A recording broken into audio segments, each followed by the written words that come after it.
જેતપુરના ખેડૂત આંદોલનમાં ભારતીય કિસાન યુનિયનના નેતાઓ આવ્યા છે। રાકેશ ટિકૈતે આંદોલનકારી ખેડૂતો સાથે મુલાકાત કરી। ખેડૂતો સાથે બેઠક યોજાઈ બાદ રાકેશ ટિકૈતે નિવેદન આપ્યું, હવે દેશમાં કોઈ પણ આંદોલનો અટકશે નહીં તેવું તેમનું કહ્યું। સરકારનું કામ દબાવવાનું છે, અમારું આંદોલન કરવાનું છે। આવનારા દિવસોમાં ખેડૂતો પોતાનો અવાજ બુલંદ કરશે તેવું રાકેશ ટિકૈતે કહ્યું છે।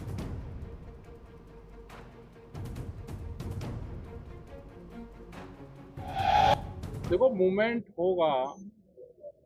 आज जब भी तो हम आए कि इन किसानों के साथ में अत्याचार हुआ, और मूवमेंट में अत्याचार तो सरकार का काम है, वो करेगी, लेकिन किसान हटने वाला नहीं है।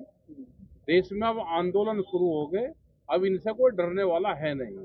जिस तरह से तानाशाह रवैया अख्तियार कर रहे कि ये मूवमेंट को हर उससे दबाना चाहते हैं, अब देश में आंदोलन दबेंगे नहीं। वो चाहे छात्रों का आंदोलन हो, या व्यापारियों का आंदोलन हो, या किसान का हो।